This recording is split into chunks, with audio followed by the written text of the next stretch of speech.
They looked at the photos, they stared at them for days, but they never saw her, not until it was too late. Sometimes the scariest ghost isn't the one hiding in the dark, it's the one you didn't know was already there. Welcome to Voice of Terror. This is Mortem, a series where we don't just watch horror films, we open them up, cut through the skin, and examine what's left. Tonight, we begin with a film that doesn't scream, doesn't bleed, but grieves. A quiet Australian mockumentary that's less than what's shown and more about what was missed. This is Lake Mungo.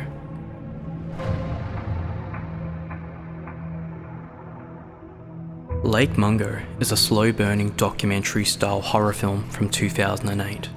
It follows a grieving Australian family, the Palmers, after the sudden death of their daughter Alice. She drowns during a trip to a local dam, but in a few weeks that follow, strange things begin to happen. Footage surfaces, voices are heard, and the family begins to suspect that she never really left. But what begins as a simple ghost story quietly unravels into something deeper, a film about grief, secrets, and the terrifying gaps between what we see and what we miss. This is your spoiler warning. From this point on, we're going to walk into the dark, past the bedroom door, down the hallway into the grainy silence where the truth lives. If you haven't seen Lake Mungo, watch it first. Come back when you've had the time to sit with the silence. Let's begin. There's something that Lake Mungo does that caught me completely off guard. It doesn't throw ghosts at you, it doesn't force fear, it just sits with grief. Like it's been there for a long time, quiet and still, undisturbed. And when the fear finally does arrive, it doesn't crash through the window. It shows up in the background of a photo you're already looking at. That's the moment the film broke something open in me. When I realized Alice wasn't just gone, she was there the whole time. In the rooms, in the shadow, in the frame, and no one saw her. That's what makes the story quite so devastating. It's not about a haunted house, it's about a haunted memory. A family that loved their daughter and still somehow missed who she really was. Because Lake Mungo isn't about a ghost that lingers, it's about what we fail to notice until it's too late.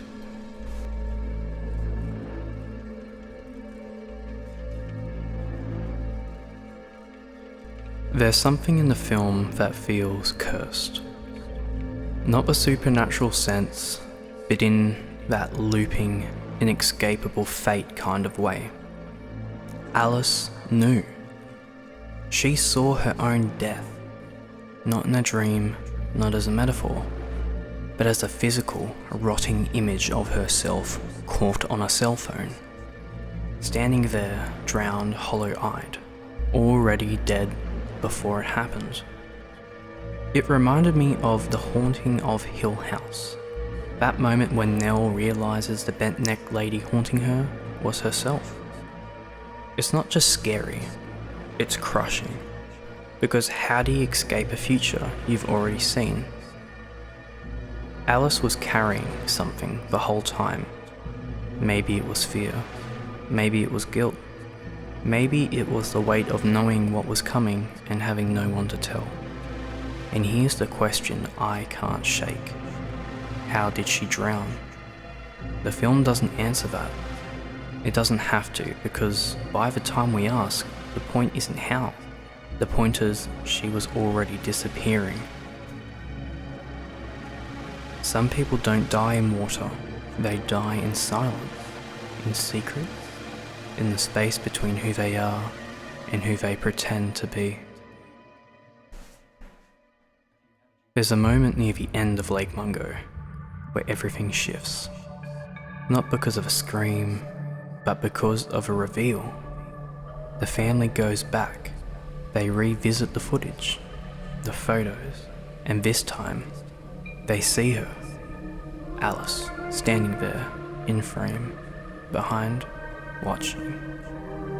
She was always there, not screaming, not haunting, just present in the background, like a grief no one could put words into. And suddenly, the house feels different, not evil, just buried silence. Because that's what Lake Mungo understands better than most horror, that memory can be a haunting. Sometimes it's not what we lose that haunts us, it's what we failed to notice while it was still alive.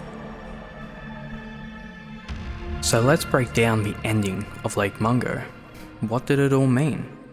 We're shown that Alice, her spirit, her presence, her haunting, wasn't just a ghost at all. It was a memory, a piece of grief that never fully let go. Maybe that's why Alice wasn't haunting her family in the traditional sense. Maybe she was just trying to get their attention, to make them see her before everything disappeared. But that doesn't explain the entity or how she got there in the first place. One theory suggests that this isn't just a ghost at all. What if the haunting isn't supernatural? What if it's something psychological? A loop of grief, trauma, and memory, a persistent presence locked in time. In a way, Alice had to haunt the house, because she was trapped in a loop of her own fading memory.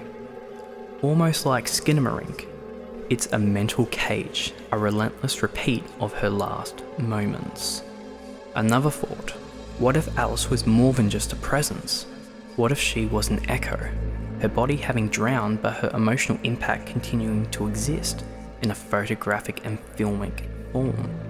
Her eyes, her expression, are haunting frames, trapped in a moment that no one saw coming. And then, the double theory. It was chilling to see Alice in the background haunting the photos, especially the way the film framed her in plain sight. But she was always there, and no one noticed. It's almost as if she was already gone in spirit, even before she drowned, and this brings us back to the idea from The Haunting of Hill House, the bent-necked lady, the idea that the haunting was her future self calling out.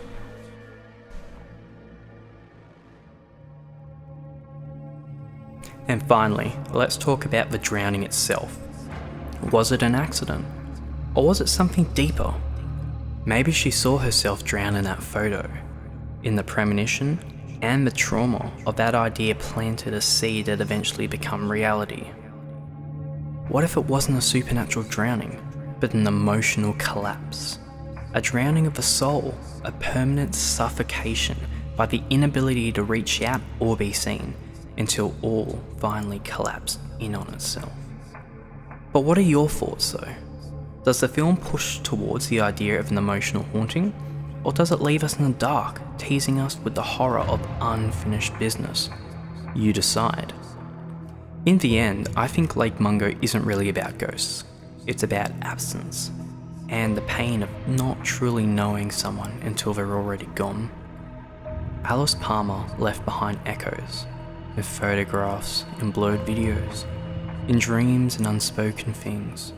She was reaching out, not to haunt, but to be seen, to be known, to be understood, just once.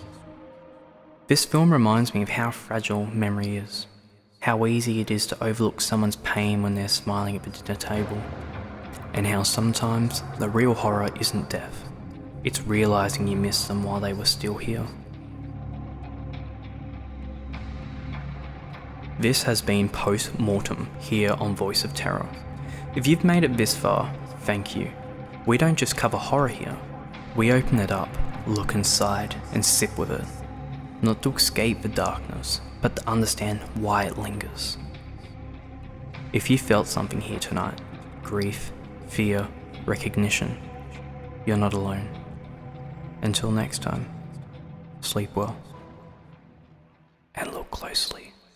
We received a copy of the coroner's preliminary report, and Alice's identity was confirmed by the DNA sample match. It was only after they confirmed confirmed that it was Alice's body that I realised how much that I'd invested in the possibility of it not being her. You know, I can't tell you how much I wanted there to have been a terrible mistake, even if it had been mine. Really, really wanted there to have been